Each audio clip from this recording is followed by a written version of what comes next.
sebenarnya kalau sepintas saya lihat dua-duanya bagus nih. Apa yang disampaikan Pak Dirjen, apa yang disampaikan teman-teman Penwil ini sebetulnya nyambung. Tinggal dikit lagi diklopkan. Ya, sekarang mungkin masuk ke sesi ini ya. Tanya jawab ya. Rekan-rekan.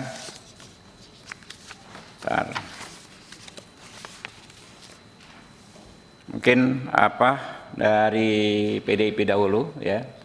Pak Arteria atau bebas? Oke, dari kanan kiri dulu, kanan kiri. Kanan Pak Arteria? Oke. Pak Wiyadi Wianto kanan. Berikut sebelah kiri nanti Pak Johan Budi. Terima kasih pimpinan.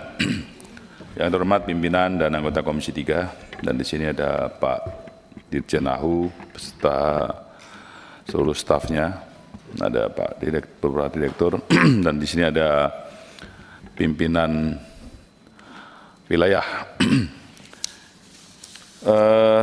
Saya mungkin ini sudah kedua kalinya Pak Dirjen, dan apa yang disampaikan oleh Pak Dirjen itu sepertinya sama, mengulang apa yang sudah pernah kita bicarakan di ruangan ini.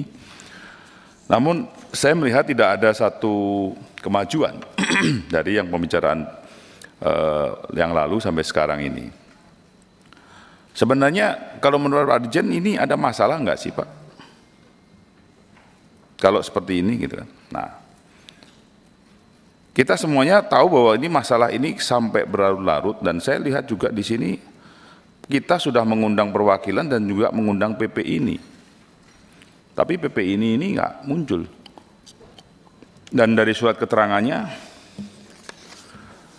itu ini jelas-jelas tidak memberikan, dia tidak tahu posisi DPR, sudah merasa bahwa dia ini adalah merupakan yang kebal hukum dan karena di backup oleh Pak Dirjen, atau bagaimana? Kok dia mengatakan memberikannya secara informal, ya kan? Dan bukan dalam bentuk rapat dengar pendapat. Kenapa mesti harus informal? Kalau ini kan semuanya didengar dengan rapat pendapat. Kalau informal ini nanti apa memang ada hal-hal yang dibicarakannya yang nanti orang akan melihat bahwa ini kok informal, jangan-jangan ini ada sesuatu yang disembunyikan. Nah, ini kan sudah tidak menghargai DPR. Kalau yang seperti ini, memberikan surat seperti ini nggak menghargai DPR.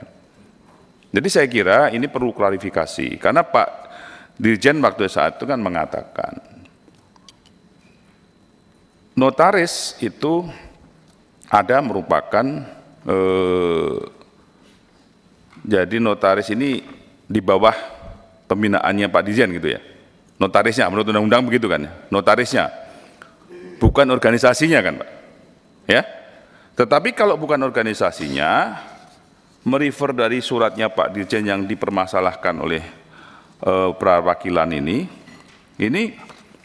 jelas-jelas juga mengintervensi, dan ini jelas-jelas bahwa seakan-akan Pak Dirjen ini dewanya PP ini, karena di sini jelas belum dilaksanakan sudah minta untuk ditunda, itu suratnya penundaan, ya kan, instruksinya. Nah ini kan kata-katanya ini menginstruksikan agar pengurus menunda pelaksanaan, berarti kan ini di bawahnya Pak Dirjen kalau menginstruksikan ini garis bahasa ini.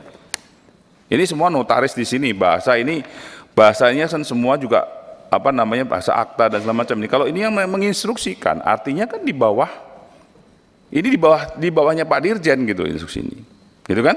Karena ini kata-katanya menginstruksikan, ya. Nah, kemudian kalau ini ditunda bulan Maret, sekarang sudah bulan Juli, apa yang harus dilakukan 4 bulan ini gitu kan? Yang ada adalah ini bukannya selesai permasalahannya tambah tambah panas. Di satu sisi Pak Dirjen mendorong untuk dilakukan e-voting. Permasalahan dengan e-voting itu apakah disetujui oleh semuanya?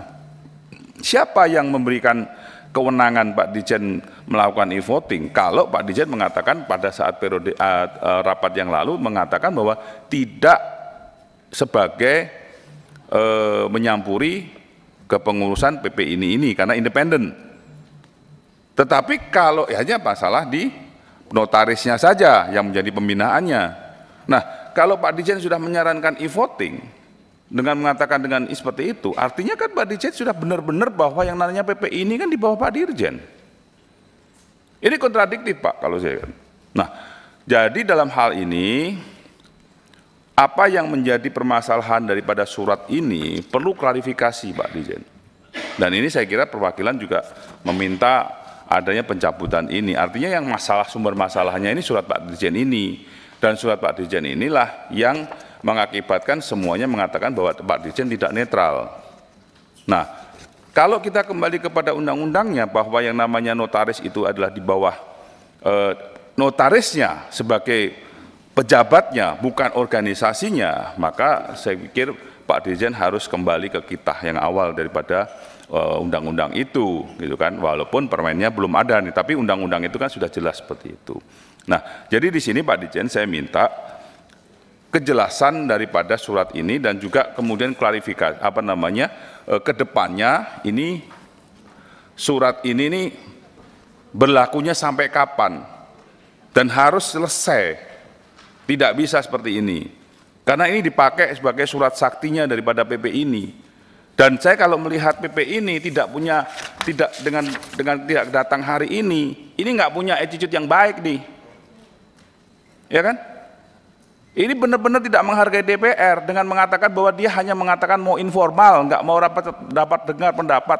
Apa kata masyarakat kalau DPR bisa dibuat informal? Kita ini lembaga tinggi formal gitu loh. Jadi karena ini Pak Dirjen sudah membuat surat ini dan Pak Dirjen kaitannya dengan PP ini, berarti PP ini adalah merupakan di bawah Pak Dirjen, mau nggak mau Pak Dirjen harus memperjelas masalah PP ini, apa arti suratnya ini. Tapi kalau Pak Dirjen mengatakan bahwa Pak Dirjen tidak ada kaitannya dengan PP ini, cabut surat ini. Kan begitu kan mintanya. Ya. Nah, jadi hal inilah yang menjadi kita nggak mau berlarut-larut dan kita juga nggak mau terlalu intervensi permasalahan ini, tetapi diselesaikan sesuainya. Terima kasih, Teman-teman.